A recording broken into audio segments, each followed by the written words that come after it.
This book I've wanted to read for a long time. There were supposed to be movies made about it. Every year, I think they're working on some sort of production for it, but it never happens. I think it would be a really good movie.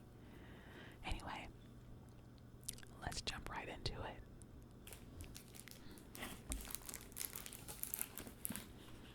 The Black City. How easy it was to disappear. 1,000 trains a day entered or left Chicago. Many of these trains brought single young women who had never seen a city, but now hoped to make one of the biggest and toughest their home.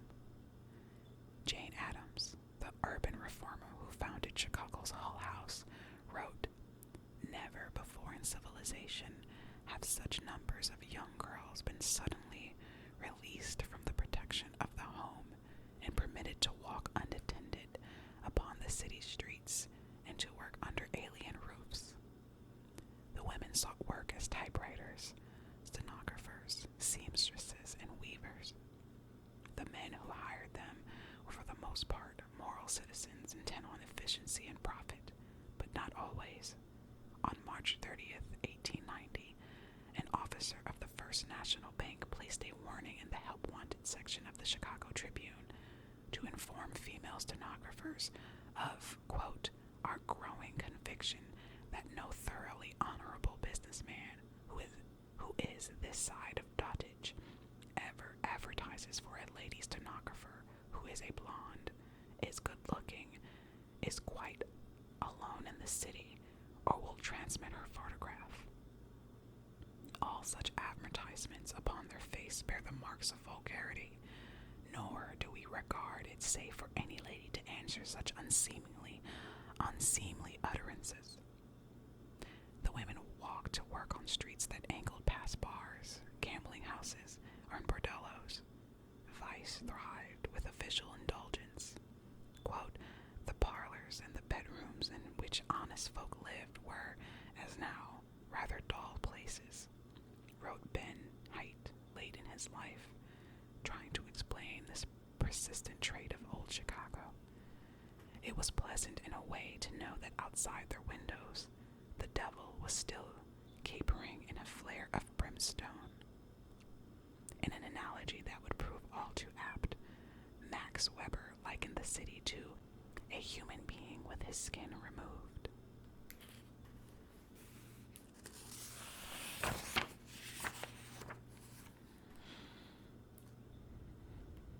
Anonymous death came early and often. Each of the 1,000 trains that entered and left the city did so at grade level. You could step from a curb and be killed by the Chicago Limited. Every day, on average, 2 people were destroyed at the city's rail crossings. Their injuries were grotesque. Pedestrians retrieved severed heads. There were other hazards. Streetcars fell from drawbridges. Horses bolted and dragged carriages until crowds. Fires took a dozen lives a day. In describing the fire dead, the term the newspapers most liked to use was roasted. Time of the fair. The rate at which men and women killed one another rose sharply throughout the nation, but especially in Chicago, where police found themselves without the manpower or expertise to manage the volume. In the first 6 months of 1892, the city experienced nearly 800 violent deaths, 4 a day. Most were prosaic, arising from robbery, an argument, or a sexual jealousy. Men shot women, women shot men, and children shot one another by accident.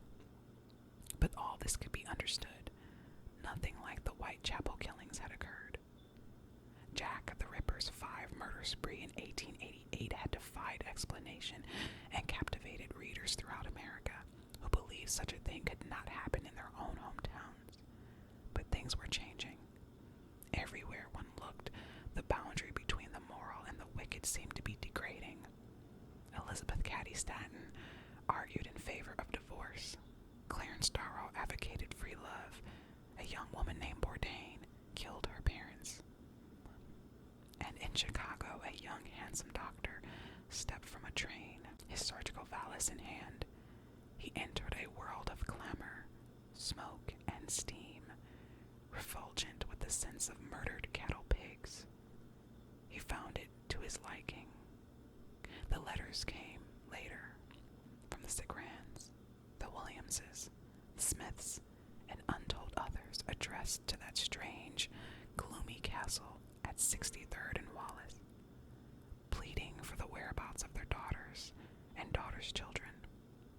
It was so easy to disappear, so easy to deny knowledge, so very easy in the smoke and din to mask that something dark had taken rot.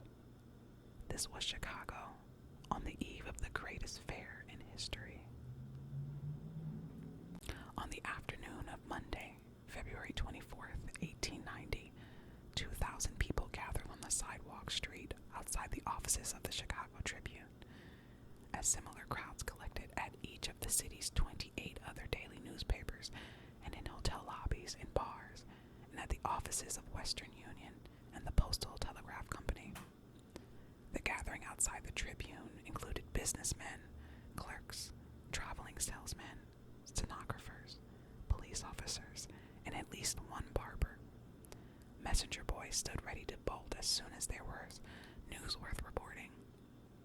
The air was cold. Smoke filled the caverns between buildings and reduced lateral visibility to a few blocks. Now and then police officers cleared a path for one of the city's bright yellow streetcars, called grip cars for the way their operators attached them to an ever-running cable under the street. Drays full of wholesale goods rumbled over the pavers, led by immense horses gusting steam into the murk above. The weight was electric, for Chicago was a prideful place.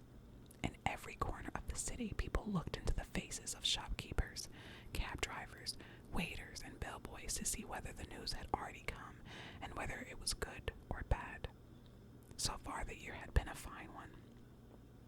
Chicago's population had topped 1 million for the first time, making the city the second most populous in the nation after New York, although disgruntled residents of Philadelphia, previously in second place, were quick to point out that Chicago had cheated by annexing large expanses of land just in time for the 1890 census.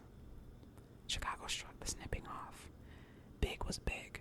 Success today would dispel at least the Eastern perception that Chicago was nothing more than a greedy, hog-slaughtering backwater failure. Backwater failure would bring humiliation from which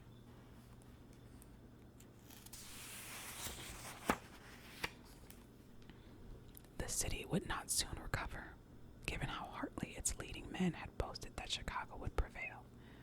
It was this big talk, not the persistent southwesterly breeze, that had prompted New York editor Charles Anderson Dana to nickname Chicago the Windy City. In their offices in the top floor of the Rookery, Daniel Burnman, 43, and his partner, John Rutt, newly 40, felt the electricity more keenly than most. They had participated in secret conversations, received under assurances they were Chicago's leading architects. They had pioneered the erection of tall structures and designed the first building in the country ever to be called a skyscraper. Every year, it seemed some new building of theirs became the tallest in the world. When they moved to the Rookery at LaSalle and Adams, a gorgeous light-filled structure of Roots design, they saw views of the lake and city that no one but construction workers had seen before. They knew, however, that today's event had the potential to make their success seem meager. The news would come by telegraph from Washington. The Tribune would get it from one of its own reporters. Its editors, rewrite men, and typesetters would compose extra editions as firemen shoveled coal into the boiler's steam-driven presses. A clerk would paste each incoming bulletin to a window, face out for pedestrians to read. Shortly after 4 o'clock, Chicago Standard Railroad time, the Tribune received its first cable. Even Burnham could not say for sure who had been first to propose the idea. It has seemed to rise in many minds at once, the initial intent simply to celebrate the 400th anniversary of Columbus's discovery of the New World by hosting a World's Fair. At first, the idea gained little momentum, consumed by the great drive toward wealth and power that had begun after the end of the Civil War. America seemed to have scant interest in celebrating its distant past. In 1889, however, the French did something that startled everyone. In Paris, on the Champ de Mars, France opened the Exposition Universelle, a World's Fair so big and glamorous and so exotic that visitors came away believing no exposition could surpass it. No exposition could surpass it. At the heart of the exposition stood a tower of iron that rose 1,000 feet into the sky, higher by far than any man-made structure on Earth. The tower not only assured the eternal fame of its designer, Alexander Gustave Eiffel, but also offered graphic proof that France had edged out the United States for dominance in the realm of iron and steel, despite the Brooklyn Bridge, the Horseshoe Curve, and the other undeniable accomplishments of American engineers. The United States had only itself to blame for this perception. In Paris, America had made a half-hearted effort to show off its artistic, industrial, and scientific talent. Quote, "We shall be ranked among those nations who have shown themselves careless of appearances," wrote the Chicago Tribune's Paris correspondent on May 13, 1889. Other nations, he wrote, had mounted exhibits of dignity and style, while American exhibitors erected a melange of pavilions and kiosks with no artistic guidance and no uniform plan. The result, quote, "The result is a sad jumble of shops, booths, and bazaars often unpleasing in themselves." In contrast, France had done everything it could to ensure that its glory overwhelmed everyone. "Other nations are not rivals," the correspondent wrote. "They are foils to France, and the poverty of their display set off, as it was meant to do, the fullness of France, its richness, and its splendor." Even Eiffel's tower forecast by wishful Americans to be a monstrosity that would disfigure forever the comely landscape of Paris turned out to possess unexpected greatness, with a sweeping base and tapered shaft that evoked the trail of a skyrocket. This humiliation could not be allowed to stand. America's pride in its growing power and internal structure had fanned patriotism to a new intensity. The nation needed an opportunity to top the French, in particular to out-Eiffel the Eiffel. Suddenly, the idea of hosting a great exposition to commemorate Columbus's discovery of the New World became irresistible. At first, most Americans believed that if an exposition honoring the deepest roots of the nation were to be held anywhere, the site should be Washington, the capital. Initially, even Chicago's editors agreed. The notion of an exposition gained shape. However, other cities began to see it as a prize to be coveted, mainly for the stature it would confer, stature being a powerful lure in this age when pride of place ranked second only to the pride of blood. Suddenly, New York and St. Louis wanted the fair. Washington laid claim to the honor on grounds it was the center of government. New York because it was the center of everything. No one cared about St. Louis. No one cared what St. Louis thought, although the city got a wink for pluck. Nowhere was civic pride a more powerful force than in Chicago, where men spoke of the Chicago spirit as if it were a tangible force and prided themselves on the speed with which they had rebuilt the city after the Great Fire of 1871. They had not merely restored it, they had turned it into the nation's leader in commerce, manufacturing, and architecture. All the city's wealth, however, had failed to shake the widespread perception that Chicago was a secondary city that preferred butchered hogs to Beethoven. New York was the nation's capital of cultural and social refinement, and its leading citizens and newspapers never let Chicago forget it. The exposition, if built right,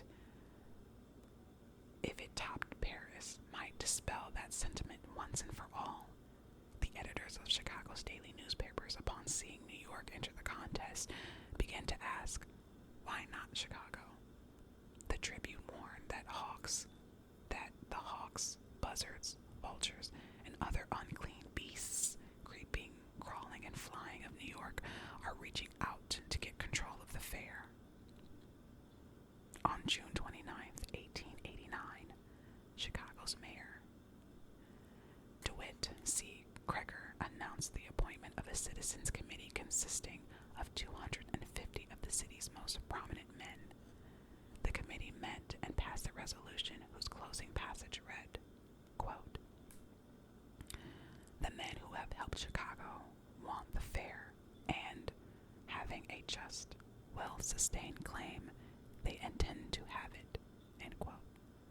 Congress had the final say, however, and now the time for the big vote had come in.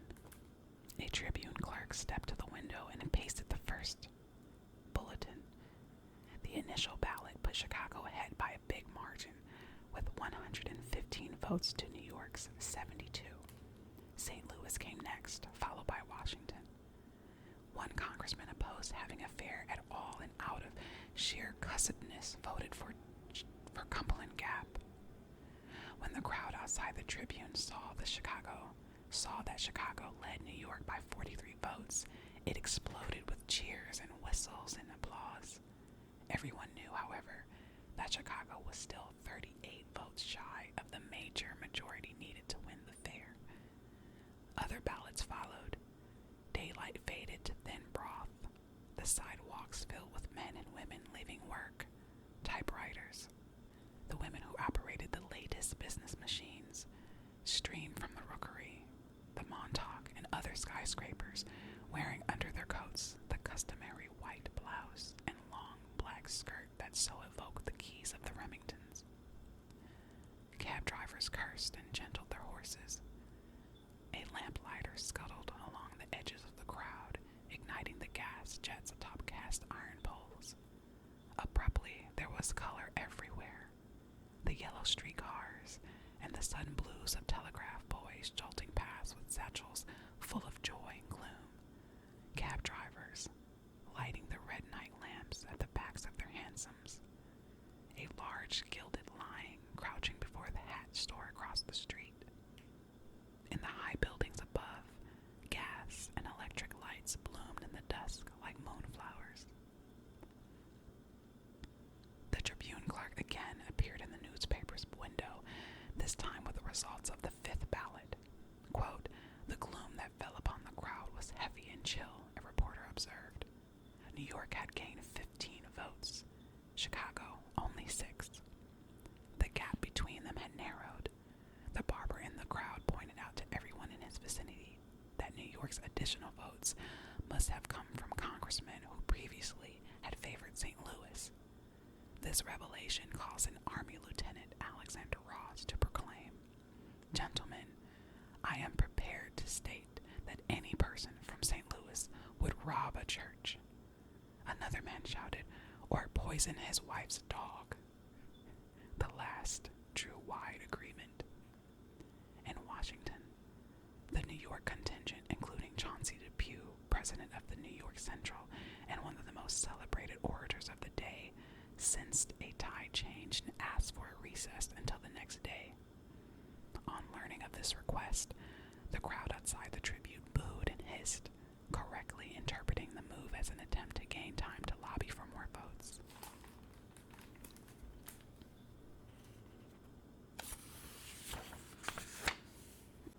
The motion was overruled, but the House voted for a brief adjournment.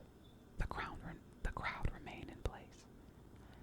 After the 7th ballot, Chicago was only one vote short of the majority. New York had actually lost ground. A stillness settled in the street. Passengers disembarked and watched the Tribune window, waiting for the next announcement. The cables thrumming beneath the pavement struck a minor chord of suspense and held it. Soon a different man appeared in the Tribune window. He was tall, thin, and young and wore a black beard. He looked at the crowd without expression. In one hand, he held a paste pot, in the other, a brush and a bulletin sheet. He took his time. He set the bulletin on a table out of sight, but everyone in the crowd could tell what he was doing by the motion of his shoulders. He took his time unscrewing the paste pot. There was something somber in his face, as if he were looking down upon a casket. Methodically, he painted paste onto the bulletin. It took him a good long while to raise it to the window. His expression did not change. He fastened the bulletin to the glass. Burnham waited. His office faced south, as did Roth's, to satisfy their craving for natural light, a universal hunger throughout Chicago where gas jets, still the primary source of artificial illumination, did little to pierce the city's perpetual coal smoke dusk. Electric bulbs, often in fixtures that combine gas and electricity, were just beginning to light the newest buildings, but these, in a sense, added to the problem, for they required basement dynamos driven by coal-fired boilers. As the light faded, gas lights on the streets and in the buildings below caused the smoke to glow a dull yellow. That he should be there now, a man of such exalted professional stature, in an office so high above the city, would have come as a great and satisfying surprise to his late father. Daniel Hudson Burnham was born in Henderson, New York, on September 4th, 1846, into a family devoted to Swedenborgian principles of obedience, self-subordination, and public service. In 1855, when he was 9, the family moved to Chicago, where his father established a successful wholesale drug business. Burnham was a lackluster student. The records of the Old Central show his average scholarship to be frequently as low as 55%, a reporter discovered. And 81% seems the highest he had ever reached. He excelled, however, at drawing and sketched constantly. He was 18 when his father sent him east to study with private tutors to prepare him for the entrance exams for Harvard and Yale. The boy proved to have a severe case of test anxiety. Quote, I went to Harvard for examination with 2 men, not as well prepared as I, he said. Both passed easily, and I flunked, having sat through 2 or 3 examinations without being able to write a word. The same happened at Yale. Both schools turned him down. He never forgot it. In the fall of 1867, at 21, Burnham returned to Chicago. He sought work in a field where he might be successful and took a job as a draftsman with the architectural firm of Loring and Jenny. He had found his calling. He wrote in 1868 and told his parents he wanted to become the greatest architect in the city or country. The next year, however, he bolted for Nevada with friends to try his hand at mining gold. He failed. He ran for the Nevada legislature and failed again. He returned to Chicago, broke, in a cattle car, and joined the firm of an architect named L.G. Lorraine. Then came October 1871, a cow, a lantern, confusion, and wind. The Great Chicago Fire took nearly 18,000 buildings and left more than 100,000 people homeless. The destruction promised endless work for the city's architects, but Burnham quit. He sold plate glass, failed. He became a druggist, quit. There is, he wrote, a family tendency to get tired of doing the same thing very long. Exasperated and worried, Burnham's father in 1872 introduced his son to an architect named Peter Wright, who admired the young man's skill at drawing and hired him on as a draftsman. Burnham was 25. He liked White and liked the work. He liked especially one of White's.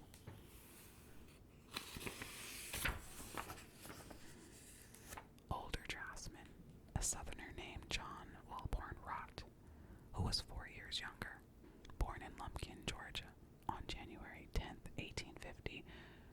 was a musical prodigy who could sing before he could walk.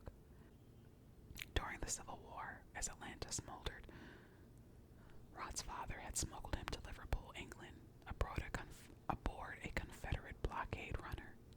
Rod won acceptance into Oxford, but before he could matriculate, the war ended and his father summoned him back to America, to his new home in New York City, where Rod studied civil engineering at New York University and became a draftsman for the architect who later designed St. Patrick's Cathedral.